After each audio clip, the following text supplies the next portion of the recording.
Imagina que el océano desaparece frente a tus ojos. Los habitantes de Lisboa pensaron que era un milagro. Minutos después comprendieron que era una trampa mortal. Y eso ocurrió después del terremoto. 1 de noviembre de 1755. Lisboa, en Portugal, es la joya de Europa.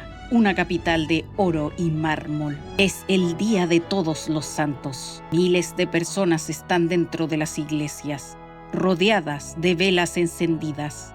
Nadie sabe que a cientos de kilómetros bajo el Atlántico, la tierra acaba de romperse. En menos de 2 horas, Lisboa será borrada del mapa. A las 9:40 de la mañana, el suelo rugió.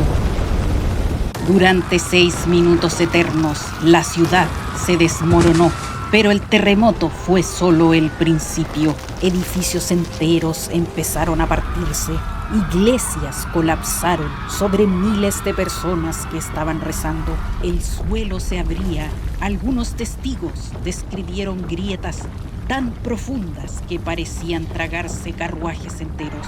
El pánico era absoluto, y cuando la gente pensó que lo peor había terminado, se equivocaban. Los sobrevivientes corrieron al puerto buscando refugio en los barcos. Allí vieron algo aterrador. El agua se retiró cientos de metros. El puerto quedó casi vacío.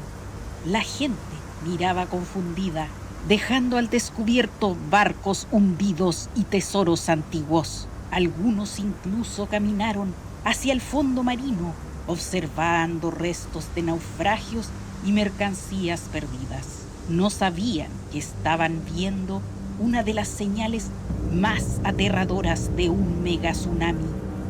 Minutos después, una muralla de agua de 15 metros de altura barrió todo a su paso. Barcos fueron lanzados como juguetes. Personas desaparecieron en segundos. Algunas olas golpearon tan fuerte que arrastraron estructuras enteras. El tsunami no solo golpeó Portugal, llegó a España, Marruecos, e incluso se registraron anomalías del mar a miles de kilómetros. La destrucción ya era inimaginable, pero todavía faltaba la tercera parte de la pesadilla. Y lo peor, las velas de las iglesias derribadas desataron un incendio que duró 5 días. El 85% de la ciudad dejó de existir. Era el día de todos los santos. Miles de iglesias estaban llenas de velas encendidas. Cuando los edificios cayeron, el fuego comenzó y el viento hizo el resto. La ciudad se convirtió en un infierno.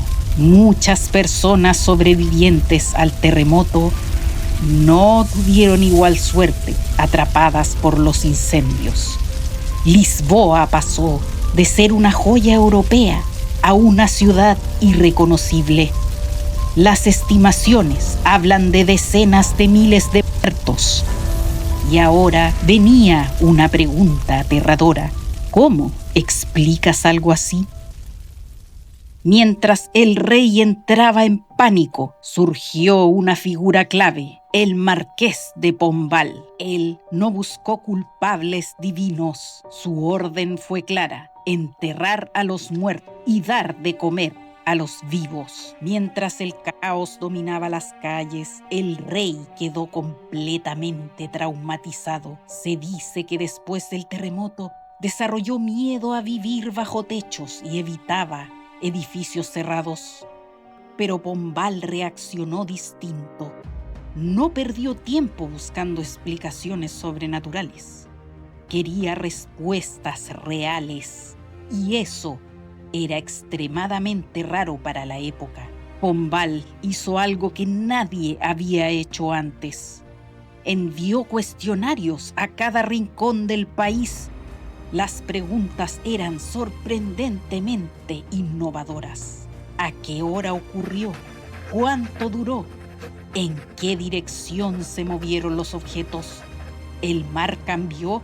¿Los animales actuaron raro antes del evento?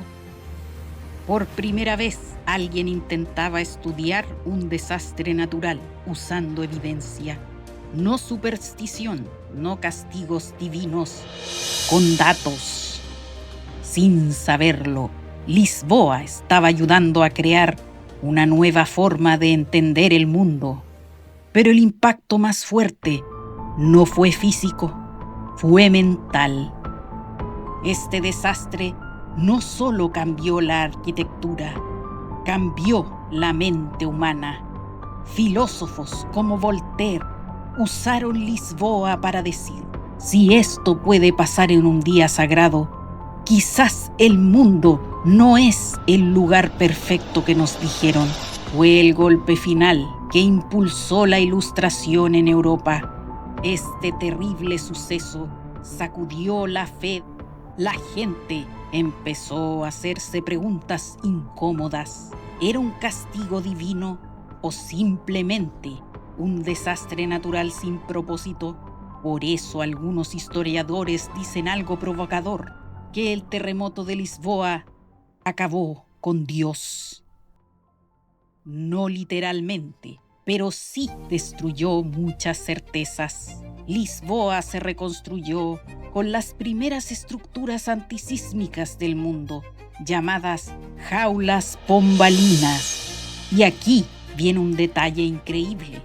Estas estructuras eran tan avanzadas para la época que incluso las probaban simulando vibraciones. ¿Cómo? Haciendo marchar soldados alrededor de los edificios para imitar el movimiento del suelo. Sí, básicamente estaban haciendo pruebas antisísmicas hace más de 250 años. Pero la pregunta es: ¿estamos realmente listos para el próximo gran evento de esta magnitud? Como vimos con el terremoto de Valdivia en el otro video, la naturaleza no avisa. Suscríbete para más historias que desafían la realidad y dime, ¿cuál crees que ha sido el desastre más influyente de la historia?